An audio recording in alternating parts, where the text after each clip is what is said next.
All right, hi guys, welcome. If you want to put where you're from in the comments to make sure you can hear and see me on your screen, that would be awesome. And while you're doing that, I have some very important news to share with you that I just got from my colleagues at Fiveable. Let me show you. So there was an update today about your AP exams. Oh, you can anybody else hear me? Can anybody hear me? Okay, try.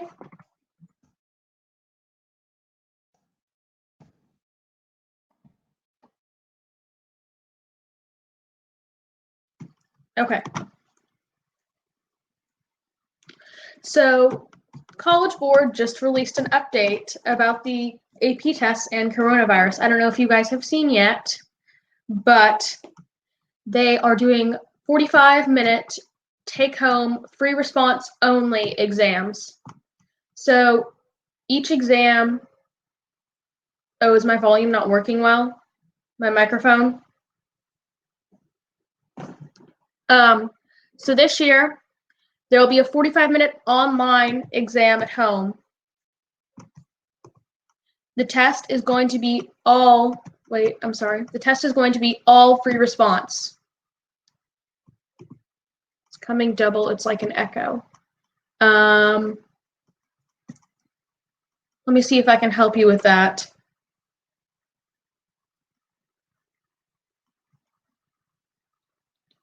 Yeah, try refreshing. Thanks, Brandon. So this exam this year will be 45 minutes, online only, and all free response. So you guys are going to have to make sure that you're studying a lot. But also, we have an update that says that your exam is not going to be totally what you're learning. For AP Human Geography, you're only going to be tested on units 1 through 5. That's geography, migration, population, culture, political geography, and agriculture. You are not going to be tested on the economic development unit or the urban geography unit. So any questions about city models, you're not going to have those on the AP exam. Nothing about urban geography or about development and economics and business and stuff like that. You're only going to have questions for the first 5 units of AP Human Geography. It looks like I have a few questions that I'll look at now. Anything pertaining to the AP exams? Yes, we've started JADA. And I answered Burr's question earlier. Perfect. So with this shortened AP exam, it's only going to be 45 minutes, free response, and it's only going to be over units 1 through 5. You guys really need to understand that you don't need to study anything more for the AP exam on urban geography, like the city models, mega cities, anything like that. And you're definitely not going to need to study anything about or learn anything new about the economics and development unit, the last unit of human geography. It's going to be a 45-minute online only, free response only for each course. So if you're in other AP courses, there's a website link that I'm going to put in the comments. You can look at and see what units are being tested for all of the AP exams, what are not. And then there's also some information about, I don't know if they have any yet, for online remote learning resources for AP Human Geography. Perfect. See, they have some more resources for what's not going to be on the AP exam to make sure you're still learning the material. So you can look at this website. It has a ton of links. It has a ton of information that you need to sort through, really, but it should definitely be helpful. All right, I just wanted to share that news with you first and make sure that you're knowing it's going to be online only, free response, only units 1 through 5 for your AP exam. It's only going to be 45 minutes when you're preparing for a 3-hour exam at school. All right. So I'm going to get into a little bit more about how to prep for this AP exam.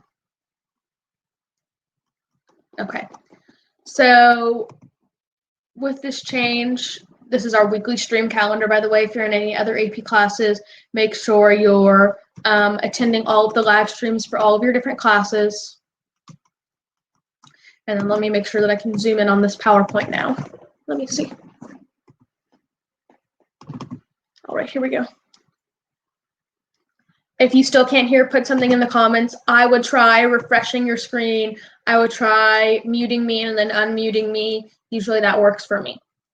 This is our weekly stream calendar, so if you're in any other AP classes, make sure you're watching those review streams too. As always, follow Think Fiveable on all of your favorite social media platforms, Twitter, Instagram, and YouTube. Also, make sure you're watching live reviews, and we have Game of Fives tonight on the app.fiveable.me website, and it is going to be at 3:30 Eastern Time for AP Human Geography. It's going to be 50 or 60 questions to help you keep reviewing for AP exams. All AP exams are going to be 45 minutes and online, yes, solely.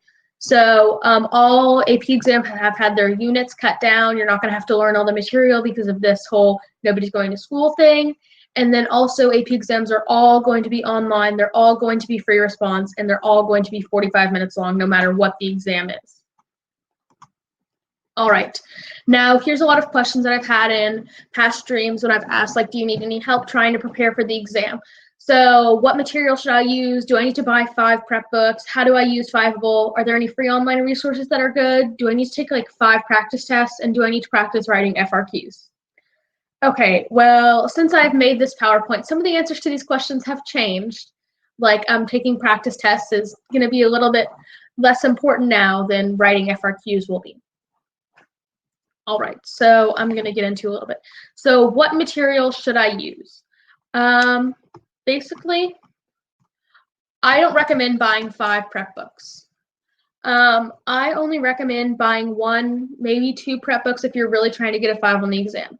But keep in mind that everything that you read on the prep book is not going to be in the exam. It's only going to be units 1 through 5 now.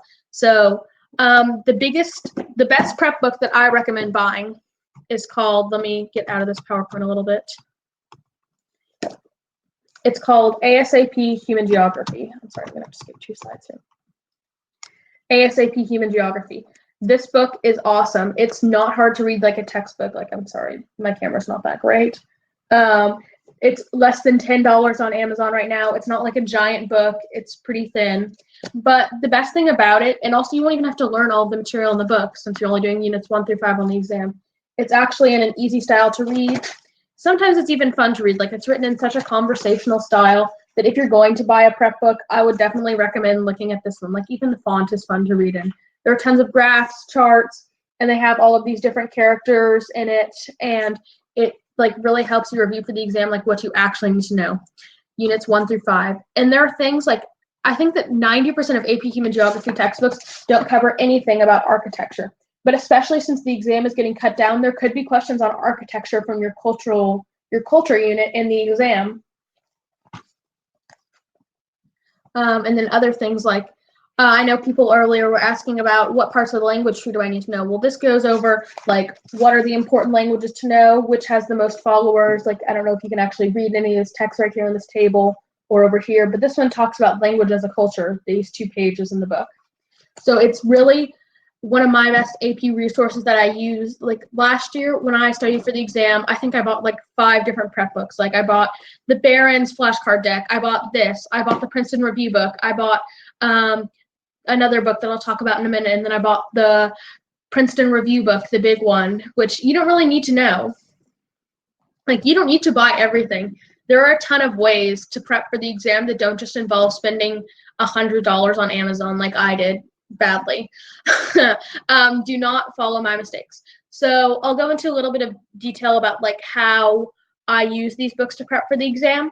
So I don't know if I've said this yet, but last year I made a 5 on the AP Human exam. I know, but don't make that think that I'm like a robot or something. Like, I'm a normal person with a social life just like you guys, but I just happen to work for Fiveable. Awesome company, by the way. So when you're preparing for the AP exam, you need to kind of have your own self-determination, and don't use that word in the context like a vocabulary. You need, especially with online school now, and like you're not going to be in a normal school, you have to try to make sure that you're on a schedule. Like, set a schedule for yourself of when I'm going to study. When can I do this? Okay, I'm going to read my ASAP book for an hour every other day, Monday, Wednesday, Friday, every week. I'm going to read the book for 10 minutes, 30 minutes. I'm going to read the book twice before the exam. Or I'm going to write 5 practice FRQs before the exam, and I'm going to go in and grade them by myself. Or I'm going to go grade it with a friend or something. I'm going to text them pictures. The biggest thing is having a schedule, helping yourself by prepping for the exam. You're not going to get a good score if you don't actually try. Like, I know kids who were really smart at my school last year who always read the textbook, who always took the notes in class, but they still got 2s on the exam. It's just because they didn't study any other time besides in class. They never spent any time outside of class studying for the exam. That's one of the biggest mistakes to make. I know I say, like, don't buy 5 prep books, don't read a prep book 5 times just to think that you're going to ace the exam because you know everything in there. No, you need to learn how to apply it, and you need to remember things in a way that's actually engaging for you. Because studies have shown, like, if you're studying and you don't have a goal in mind, or you're not studying something that's interesting to read, you're more likely to forget it in the long run. If you're just reading your textbook that has plain Arial, Times New Roman, 12-point font text, you're not going to remember it. You're much more likely to remember something that's in, let me show you something that looks cool in this book. You're much more likely to remember something that's made up of more pictures, of more diagrams, like this book is, which is why I completely recommend you buy this book if you want to buy a prep book. The only downfalls of this book is that it does not have any practice tests or anything in it. And if you read through this book and you understand everything, you can probably get a 3 or 4 on the exam, like the normal multiple choice for your response exam. I'm going to try to help a little bit at the end with my tips for what we should do with online free response questions, but this is all new territory. We are living in history right now. So I don't know what's going to happen. Amazon isn't shut down, I don't believe. I know that places like Barnes & Noble,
hello, can you guys hear me now? Yes, thank you. Okay. Sorry, my computer just completely froze up. Like, my mic stopped working. My slides would not move. Thank you guys for being patient. I'm sorry. Thank you all for your help and getting me back on track. Okay. So, so just to clarify, we don't have Unit 6 on 7 this year on the AP exam, right? No Unit 6, no Unit 7 on the AP exam now. So you're only going to have Units 1 through 5 on your AP exam. So if you do buy a prep book, make sure you're really focusing on Units 1 through 5. And also, somebody asked, does Amazon shut down? I'm not sure. I don't think that they're shut down. They could be. I don't know. It depends on your state. Some governors have set regulations based on, like, who they want working, based on the spread of this disease. So honestly, if you're going to buy something, I would try to buy it now if things aren't completely shut down and locked down in your state. And back to the material. So you can also buy this book at Barnes & Noble online. You can buy it for a Nook, a Kindle, which are just different apps, things like that. Okay, so you can also research, like, how can I buy a book without getting the physical thing? Like, there are a ton of ways you can buy online ebooks. I don't really know all of those, so you definitely have to consult Google on that and not me. And then, so if you read through that book a few times, definitely Units 1 through 5. On the regular AP exam, I'm pretty sure you could get, like, at least a 3, probably a 4 if you know like everything in that book. But if you're really trying to get a 5, I recommend the book at the bottom of the slide, the 500 Questions to Know for Test Day. I would again only go through, I would again only go through units 1 through 5 on the practice questions, but this book is awesome. Like last year, I think that I did like all of these practice questions. I went through, scored them, boxed all the questions that like I got wrong or I guessed on and didn't know the answer to. And let's see. Like using this book and doing practice, well, these are multiple choice questions, which are now moot. So never mind, I lied. Don't buy this book because there are no multiple choice questions on your exam. Let me take that out of my PowerPoint right now. Do not buy that book. Only buy the ASAP book. Do not buy that 500 Questions to Know for Test Day. I'm sorry, this information just came in. Like my slides were all set up to teach you like how to know, how to tackle different multiple choice question types. So it's just been a ride in these past 15 minutes before the stream when I got the notification that College Board published it. ASAP, good job, guys. Oh, do not order the 500 steps. Only order the ASAP if you're going to order something. Caddy O'Connell, I'm sorry for pronouncing your name wrong, asked in the Ask a Question section, is it a requirement to know specific examples or case studies for the free response questions? No, it is not a requirement to know specific case studies. What it is a requirement, though, to know examples in the real world of different topics that they might ask you about. So case studies like you read in your textbook, like when the author of the textbook travels to Malaysia and writes about his experiences looking at people in poverty and living in different places in shanty towns and favelas. You don't need to know these specific case studies. What you do need to know is be able to back up your reasoning and like back up what this won't be on the exam because it's in unit 6, I'm sorry. What a favela is, what a shantytown is, where are they located. You should definitely know some real life examples and be able to make connections between your human geography class and real life and put them together. Because especially in human geography, there are a ton of connections to real life. Like human geography covers a wide range of different things, especially political geography. Like we're seeing a lot of that now. I would say urban geography, but that's not on your exam. But just know specific examples and try to connect things to real life. Like if you watch the news, say, oh, wait, that's an example of supranationalism. That's a supranational organization. Or wait, is that an example of irredentism? Italy's trying to get Sicily back when it's trying to gain its de-evolutionary powers. Random examples, those are not real life. But good question, Caddy. You don't need to know specific things, but just know some examples and be able to connect it to some vocab words from human geography. I see a lot of questions in the comments. How many FRQs are there then? Again, we're living in history with you. Like, I don't know. I would assume it would be 2 FRQs, maybe 3. Probably not, though. It'll probably be 2 FRQs, but the website doesn't say. It could also just be one giant FRQ. So, again, I really can't tell you. I can only speculate. The website doesn't say how many FRQs there are going to be. It's all uncharted territory. This is all new for all of us. Like I'm taking 4 AP tests this year and like I really don't know what's going on and I haven't had a chance to look at the website, even like know what units are cut down from my exams yet. Like this is all new time. Nothing has been done like this ever before for AP exams. So review of prep books and my mistakes. Buy the ASAP Human book if you can. It's less than $10 on Amazon to order the book. I believe it's around $5, $6 to buy the ebook version of it. I would totally recommend buying it. Like it's the best prep book out there. Like I was going to go over the format of the exam and talk about multiple choice and FRQ questions, but I guess that's not happening anymore. So let me go back to some of my asked questions that I can answer. So do I need to buy 5 prep books? No, I only recommend you buy 1 prep book, the ASAP Human Geography prep book. I use it for 2 AP Science classes that I'm in right now and my AP World History Modern class. I swear by that ASAP series, like it is how I do so well in my AP classes. Like I truly believe that that book is like the holy grail for AP tests. So one of the next questions is, how do I use Fiveable? So I actually made a quick little video before this stream about how I can use Fiveable. So let me show you guys. Oh no, my computer crashed. Okay.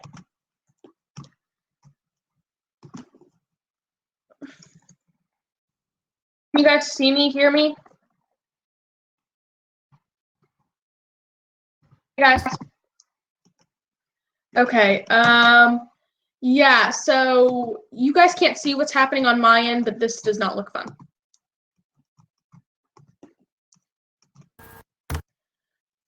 Okay, so maybe we won't be watching a video. Apparently, my 5-year-old laptop does not perform like a new, fresh laptop. Okay, so I'm just gonna show you the Fiveable website and show you what I would have shown you in the video that I made. So this whole stream is apparently just uncharted territory. I love Crowdcast so much.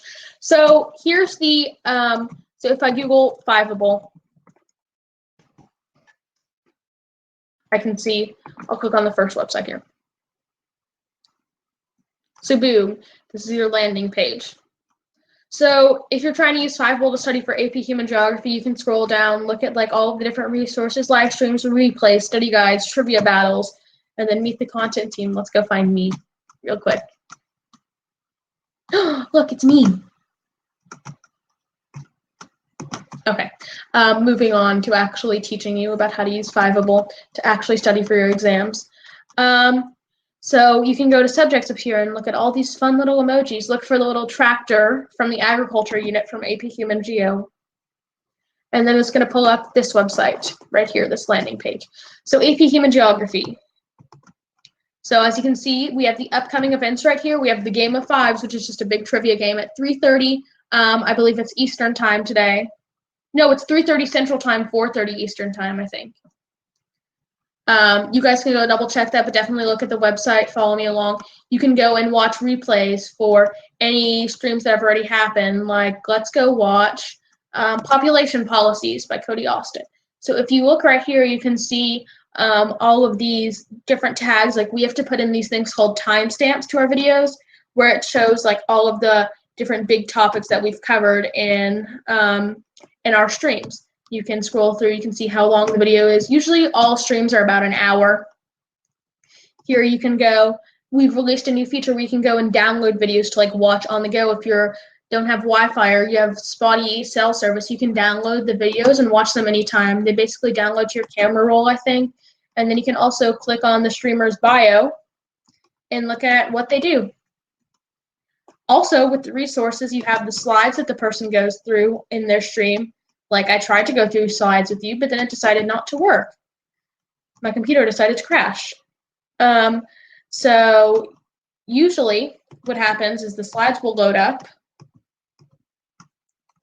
and show you all the different things that they covered and talked about in their stream.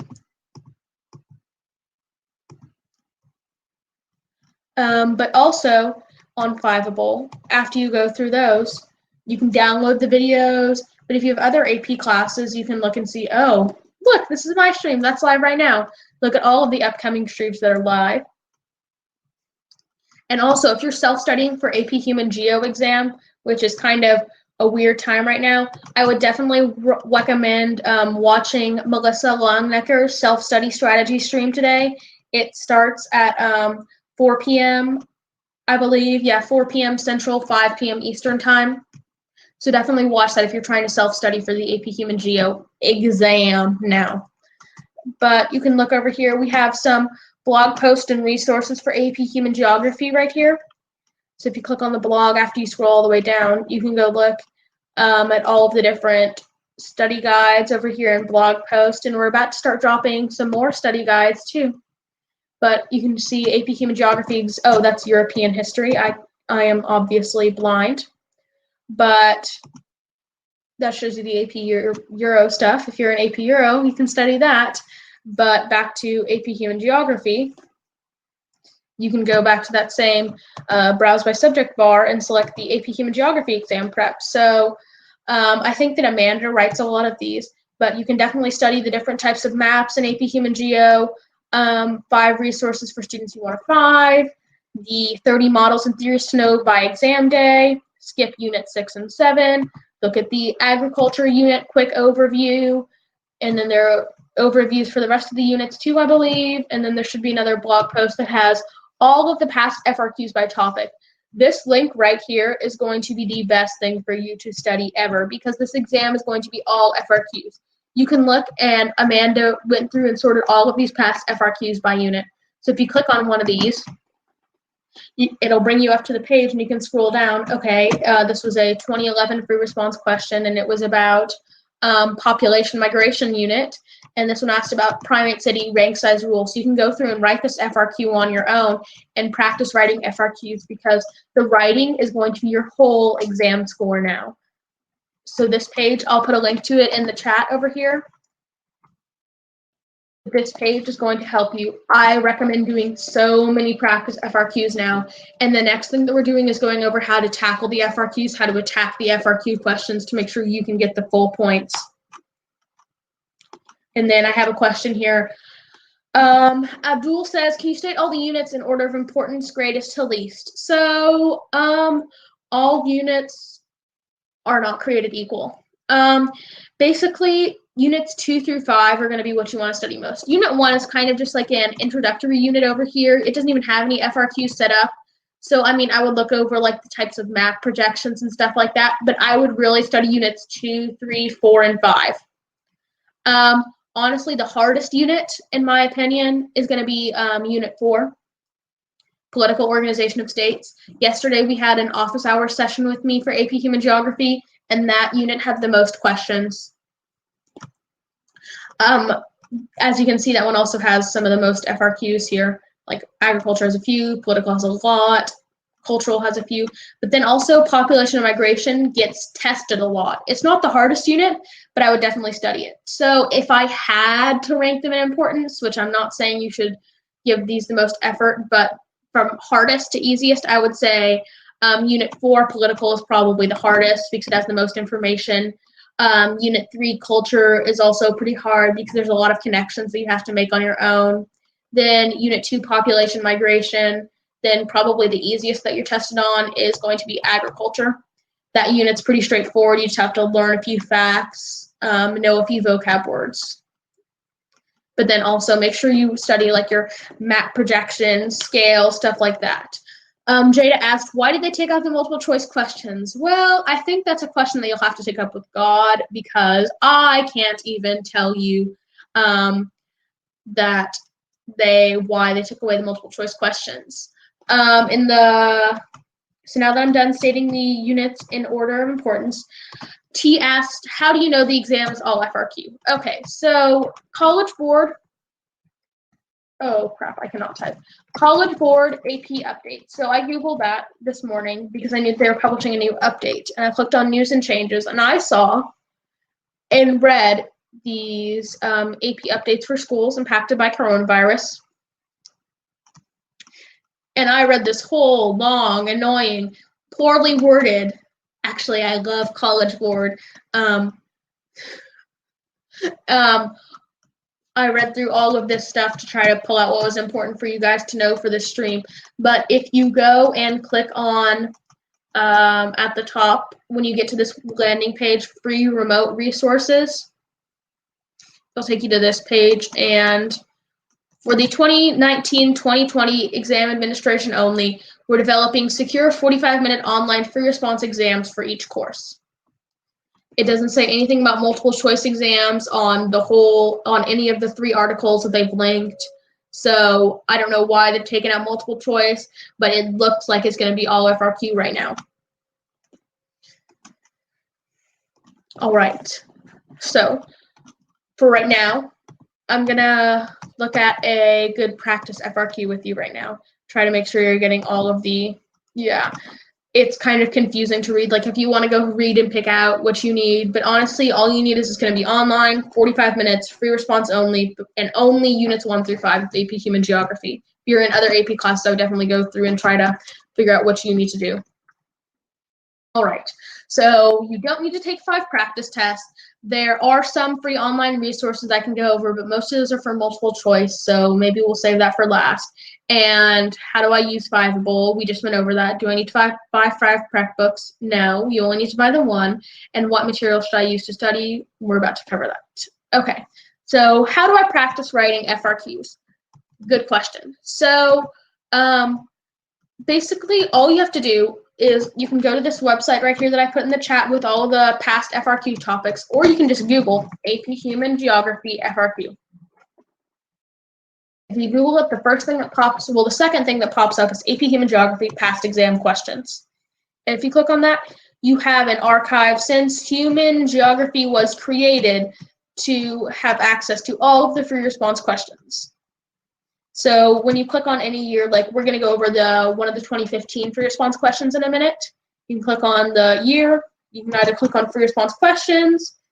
You can scroll around, see if you want to answer any questions, what units they're from, more importantly. Like you can see, oh, this one's from, I already know this one's from political geography. This one is from culture language unit, and then this one is from population migration. So 2015 has 3 perfect FRQs that can help you prep for your exam. Also, after you've written your FRQs, what you can do is you can look at scoring guidelines, which is basically like the rubric for all of the questions. Like they have and then also you can look at sample responses for each of the different questions. Like they have the scoring guidelines again for each of the questions, but also they have sample student responses, and you can see like this student is student 1A. This student is student 1B, and there should be a student 1C, but I don't see, oh, here it is. Here is student 1C. So basically, they have the student number, and then they have the score that they earned, how many points. Usually it's a total of 7 points on FRQs in AP Human Geography. So you can see that usually student A gets the highest score, usually student B gets the medium score, usually student C gets the lowest score. And it also has explanations on where they gave the students the points, where they didn't, why they didn't give the students the points. This is honestly like going to be one of the best ways to prep for your exam. Like College Board has made all of these free FRQ resources, and it's really going to be great since this exam is going to be all FRQ. So how do we tack your FRQs? And I don't mean like punching the paper when you don't know how to answer the question. So what I mean is how you're going to go about trying to answer your FRQs. So I want to look at the first FRQ right here. It's about Maryland's 3rd Congressional District. It's from the 2015 exam. So I will put a link to the PDF in the comments if you can't really read that small. Oh no, that's the scoring guidelines. Okay, maybe we should not put a link to that. But if you Google 2015 AP Human Geography FRQ, this PDF will pop up. Tell me if you can read or not read the text there. If you can't, then I'll try to make it bigger for you guys. All right, so Maryland's 3rd Congressional District. In the redistricting that occurred in 2012, voters in Maryland approved a redrawn 3rd Congressional District as shown in the map above. A geospatial analysis firm, it's a little hard to read. Okay, I'll try to go get it for you right here.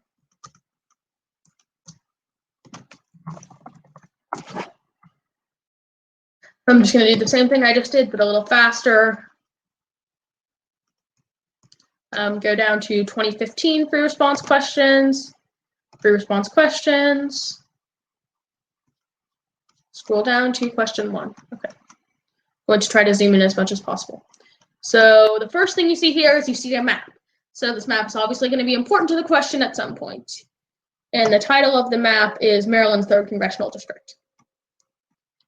So in the redistricting, and I'll post a link to the PDF in the comments too, even if you can't read it right now or your internet connection's bad or something. In the redistricting that occurred in 2012, voters in Maryland approved a redrawn 3rd Congressional District as shown in the map above. A geospatial analysis firm named it the least compact district in the nation.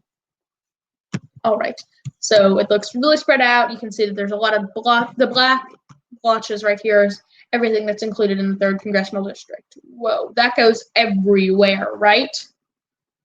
So this area is going to be all of Maryland in this map. So I see this FRQ. Let's pretend that I don't even know what this question's asking about. Like, what's a redistricting? What's a congressional district? Like, let's say I don't know what it's asking. So even if I do know what it's asking, the first thing that I'm going to do, I'm going to turn on the highlighter that I wish I had. So first, I want to look at all of the verbs in the question. Identify the political phenomenon represented in the map. Explain the relationship between redistricting and the census. Identify and discuss 2 political consequences that can result from redistricting. Okay. So the first question is usually going to be the simplest. It's always going to be an identify or write 2 sentences, something like that. So identify just means that I have to answer the question straight on, and then just put it in one complete sentence. So does anybody want to help me with 1A in the comments? In the redistricting that occurred in 2012, voters in Maryland approved a 3rd congressional district as shown in the map above. A geospatial analysis firm named it the least compact district in the nation. 1A, identify the political phenomenon represented in the map.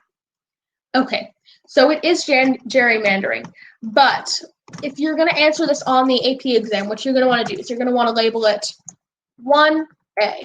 I'm going to type this out in the comments so you're going to be able to see what I'm doing after I'm done doing it. So I'm going to label it 1A. The political phenomenon in the map is gerrymandering. You can see right there, I want to clearly label with 1A what question I'm answering so the reader has no doubt in their mind. Do we have to label the questions when we do it on the real exam? Yes. Yes, you want to make sure your reader can know what question you're answering and how you're answering it. So after you've identified the political phenomenon represented in the map, you're going to want to use that in a complete sentence by saying the political phenomenon in the map is blank. Fill in your answer here. So basically, it's going to be easiest if you put it out in complete sentences. AP exam readers are only supposed to grade what they can see in complete sentences. So I'm going to open up the scoring guidelines and make sure that our answer is right. We're going to zoom in a little bit just so we don't see all of the rest of the answers to the, oh crap, and now it's not zooming in. Oh, okay, now it's zoomed in way too far. Okay.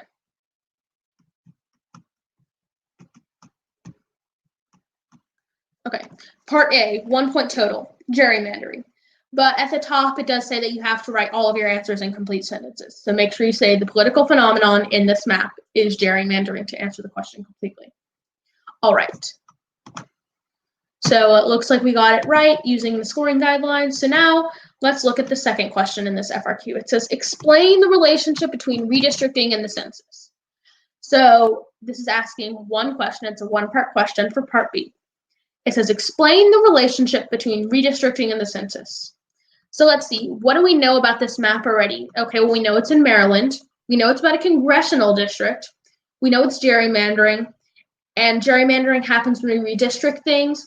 And somehow the census is involved in this. So what I would do is I would take about 60 seconds, maybe 90 seconds if this is the real exam, rack my brain, try to figure out, okay, what the heck does gerrymandering have to do with the census? Or what does redistricting have to do with the census? Without answering the question, can anybody tell me if gerrymandering has anything to do with the census in the comments? So is there anything that you can think of that connects the census to redistricting? No complete sentences, 1, 2, maybe 3-word answers.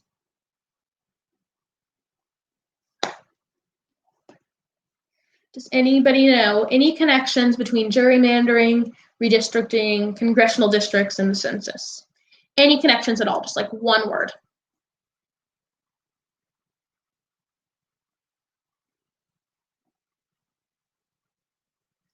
Elections, trying to get people in specific districts. Census shows how many people are in an area. Political parties, the census is dependent on different political districts. Okay, I'm seeing a lot of good connections here, a lot of great answers. Okay, so I'm going to go by who went first. Sarah Fernandez said elections. Great connection. That could be what this question is asking for. If we look at explain the relationship between redistricting and the census. So we elect our Congress people to Congress. The elections happen inside of our congressional districts. So each congressional district is going to have a representative. So the 3rd Congressional District of Maryland, this whole blob is going to have 1 representative to represent them in the House in Washington, D.C. So you can see here that if you didn't know how to connect these, you can see political geography is something that you might be a little bit weaker on, that you need to study a little bit more. So with this 1 congressman that we get from the 3rd Congressional District, the district has the 1 congressman. So elections are definitely connected to redistricting and the census. So the census is basically just It's a whole questionnaire that's sent to everybody who lives in the US, and basically it's like you have to fill in all your information. So it shows how many people are in the US. So basically, we know that we have one representative for a number of people in a congressional district. So when we have redistricting, that means that we're changing who lives in what district.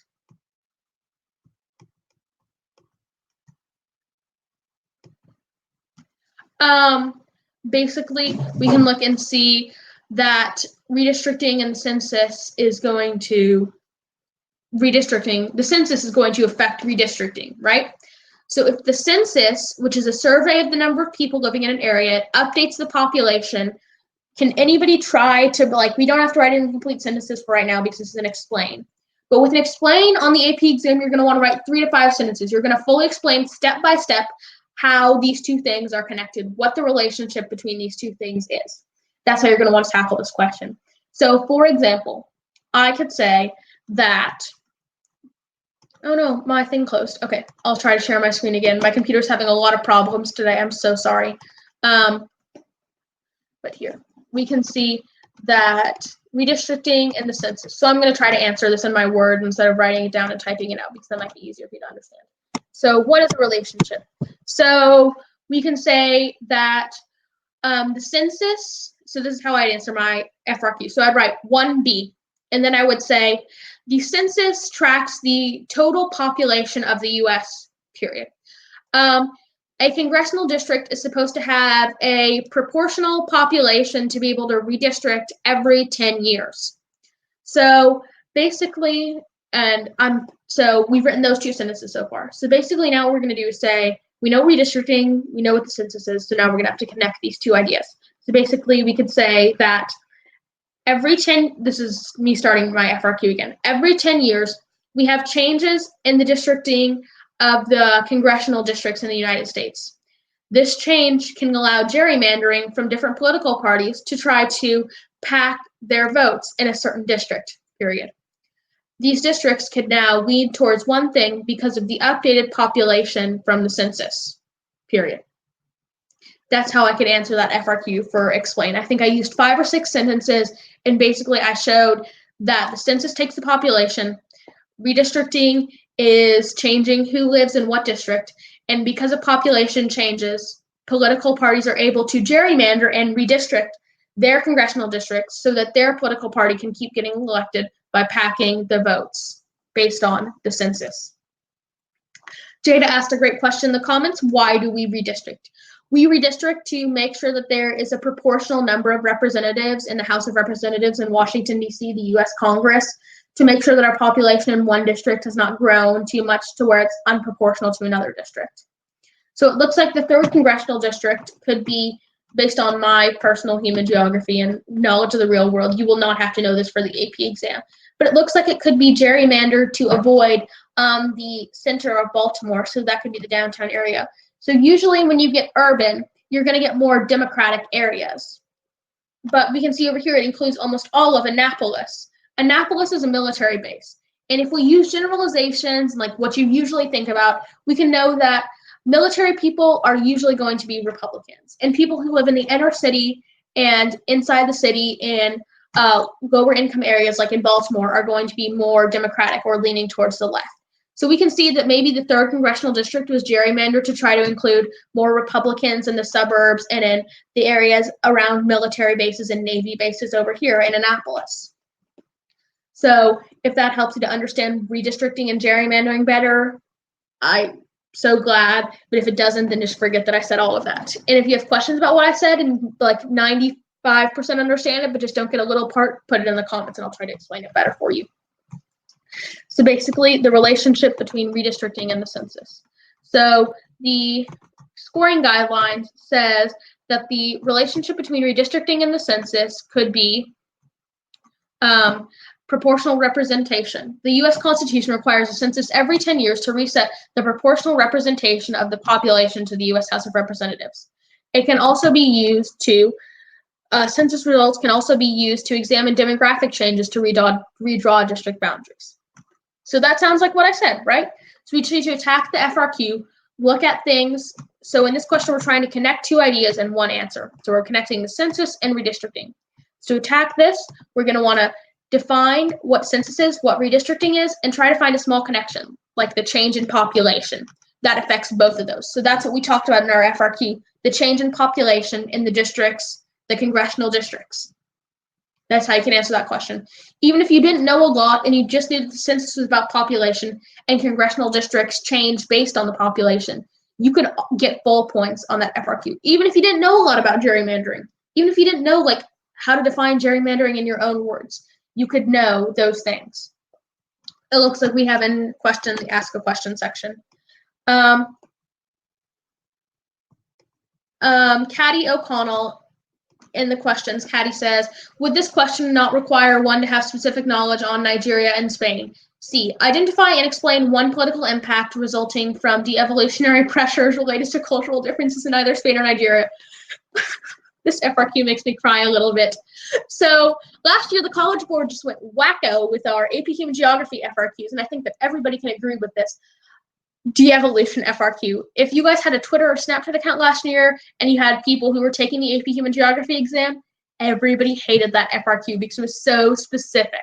So for that, that FRQ required you to have some knowledge of current events. It didn't need to have specific knowledge on Spain or Nigeria. The rubric for that one was actually pretty broad to address the fact that most students didn't actually know what de-evolution was in the first place, because it wasn't in a lot of older textbooks, because it's a newer idea and vocab word. It's been happening for centuries, but it's just not been noted as a vocab word for a long time. So basically for this one, what I personally did for this FRQ, I'll show you what I did. So you got maps of Spain, Nigeria, and they carved out regions. They didn't tell you that those were the regions that were experiencing devolution, but you could kind of infer that from the map.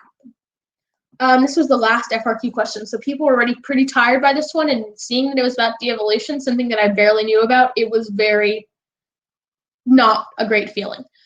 But with Spain and Nigeria, so I had no clue what was happening with de-evolution in Nigeria, like zero, no clue. But Spain, I had seen Spain in the news a lot recently. Catalonia, Barcelona, Barcelona is a major city in Catalonia, and these people I saw in the news that these people were protesting for a referendum vote to try to get become an autonomous region from Spain.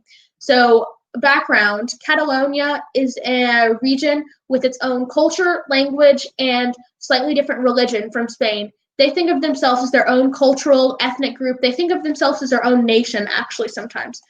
So they held a referendum vote to try to separate and break away from Spain and become their own country. The reasons that they cite that they were able to do this besides their culture was that Barcelona is one of the tourist hotspots of the world. They generate, after researching this yesterday, just because I was curious, since I was going to do this stream, Barcelona makes up 25% of the GDP, or the gross domestic product, basically the money made. They make up 25% of the money made in all of Spain. So they said that they had enough economic power to break away from Spain. The central government did not want this to happen. So basically, the cultural differences were that the language and religion were slightly different in Catalonia than they were in the rest of Spain. So that's why they wanted to become and have de-evolutionary processes. So all in all, instead of getting off point, I answered this question by saying the political impact resulting from de-evolutionary processes in Catalonia region of Spain was that they had a slightly different language and overall culture from the rest of Spain.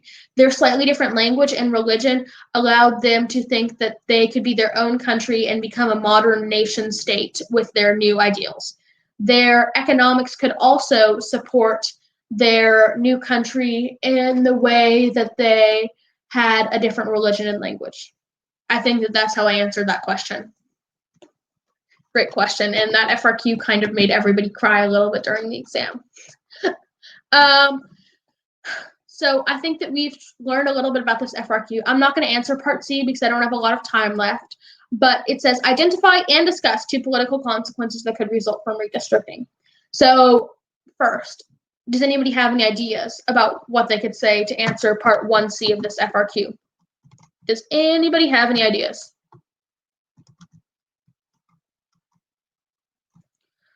what political consequences could result from redistricting? So I see two answers that are, I'm going to just go with the rubric. One party would win, skewed representation, winning elections. So the rubric says that partisan power could be something that you identify, which is just a fancy word for everything that you've said put together. So partisan power could allow for party-safe districts and may create congressional gridlock. Yes, so you guys will get a point for identifying the skewed representation. So Ellie says underrepresentation of certain parties. Let me see if that one is on the district.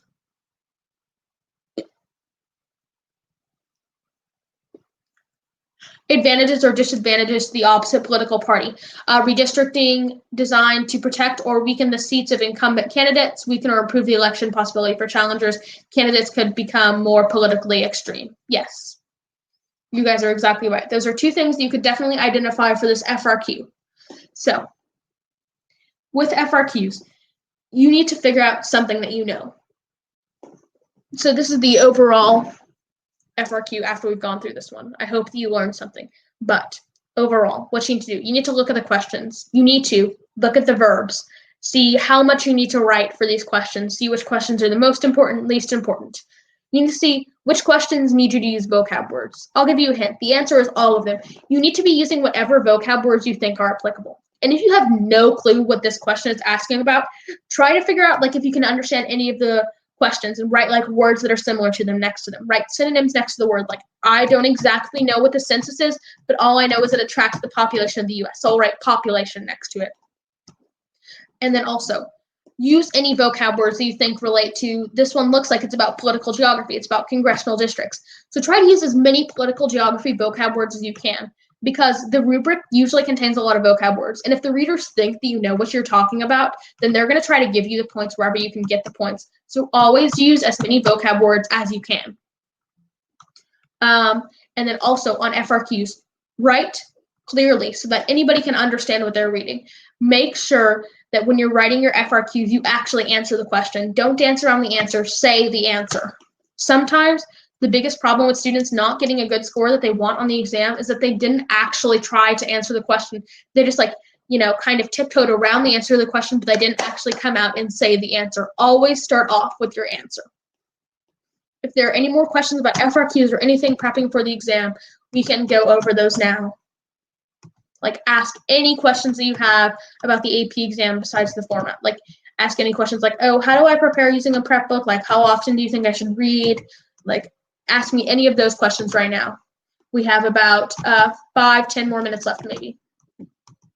Oh, and now my video works on how I use Fiveable. How wonderful. So question, how often should we read the prep book? Okay. Well, I would recommend they don't actually have the AP exam dates out yet. So looking at this. So honestly, I would try to read to be in this book right here. Let me unfocus my screen so you guys can see me. In this book right here, I would try to honestly read like a chapter every other day, like read half of a chapter. But really, it's more of a personal thing. It depends on how much you read a day and how many days of the week you actually are reading your book. Honestly, if you can finish like 2, maybe 3 chapters a week in this book, you're going to be off to a great start because it has a lot of pictures, diagrams, and a lot of stuff for you to remember. This exam is just made up of vocab words and knowing how they apply. Like, there's no historical context that you need to know for a lot of these things. There's no specific events in history. You don't need to memorize dates. You don't need to do any of that. You just need to make sure you know the vocab words and how they apply and what things look like. This exam is going to be a lot about stimulus. So you saw that map about the Congressional District of Maryland. Your probably whole AP exam, like all of your FRQs, which will probably be just 2, will include maps. They will include stuff that you need to be able to look at and analyze. So it's really a personal thing, how much information you think you can absorb. So if I read for 15 minutes a day and I'm like, ooh, okay, I think I mostly get this, but there are a few things that I'm unsure about, stop. Like, stop, go back, watch Netflix, do something else. But then in 15 minutes, come back and try to reread it, look at it with a different eye. If you don't understand words, Google them. Google will be your best friend in prepping for the exam. Like, if you don't understand a vocab word, Google azimuthal map projection, AP Human Geography. It's as simple as that. Just Google words you don't know. So honestly, I would recommend 15, 20 minutes a day reading the book. And you don't have to do it every day. You can do 15, 20 minutes every other day. Okay, so Solly asked, how much would you write for a discussed question? So I don't love to give a sentence number to how much you should write, as much as you can. Like, if there's relevant information that you need to talk about it. Basically, I would usually say about like 5, 6 sentences maybe, but just make sure you're connecting everything in your FRQ. Make sure you're going through and making sure that the reader actually understands your answer to the question. Make sure that you're giving concise details if you actually know what the question is talking about. If you don't, just start writing. Just write vocab words down and like connect them to the prompt. Say like, oh, the census is about the population and redistricting is about congressional districts. There are a lot of representatives in the House of Representatives. Just like start writing something if you don't understand what the question is asking you to do. Jada asked, do I need to memorize every single vocab word? No. Do not go on to Quizlet and try to memorize every single vocab word. Make sure that you're helping yourself. Read your prep book and learn how to use words in context. Memorizing the definition of a vocab word isn't going to help you on the exam. Knowing what a vocab word means and knowing an example of this vocab word in real life, it's what's actually going to help you on the exam. So say I didn't know anything about, let's go with gerrymandering. So I could go Google it. So I live in Texas's 32nd Congressional District. That's where I live. My representative to the United States House of Representatives is Colin Allred.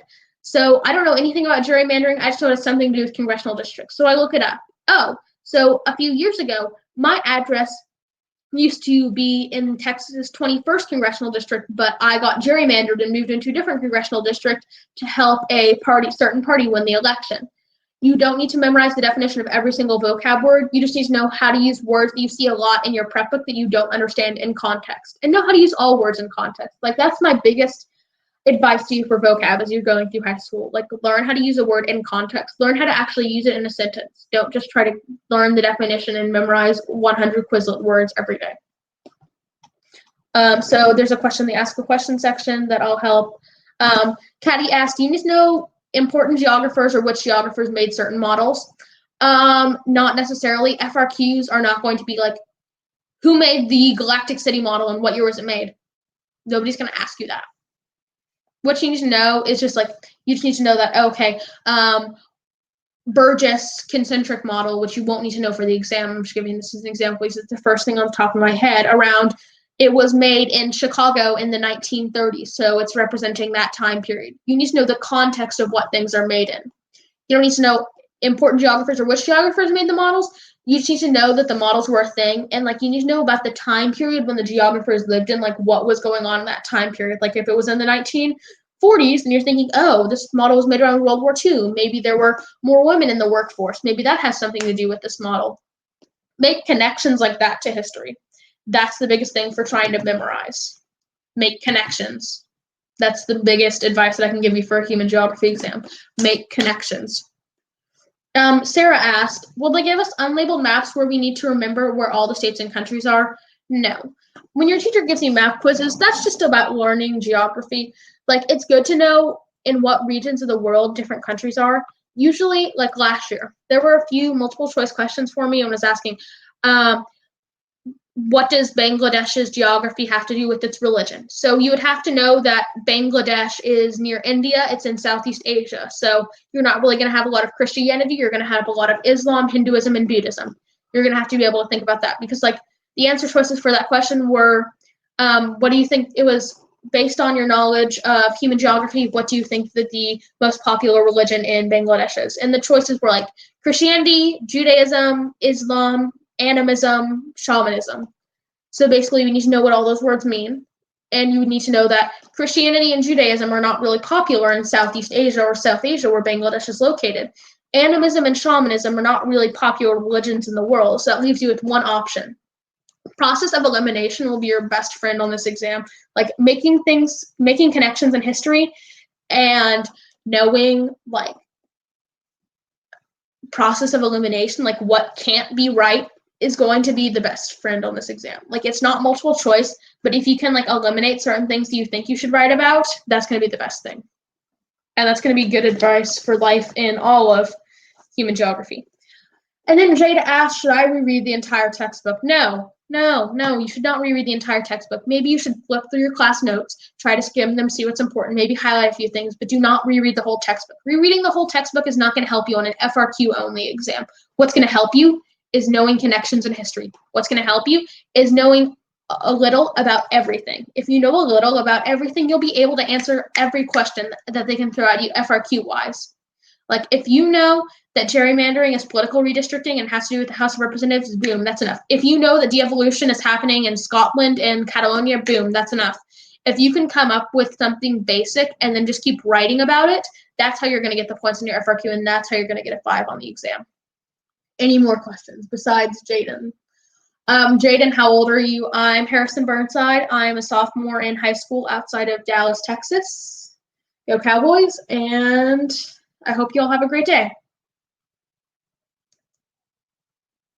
Any more questions? If you don't have any questions, you can just put, that's it. Thank you guys for coming, and I hope you learned something. If you have any more questions, if you go onto the app.Fiveable website, usually there's a little pop-up box in the bottom right corner over here that will say, like, do you need help with human geography? And that's intercom, which means that you can just like text, you can type in a question and I'll be able to answer it. Like if you say, can Harrison or can an AP human geography person help me with this? All right, guys, bye. Have a great day.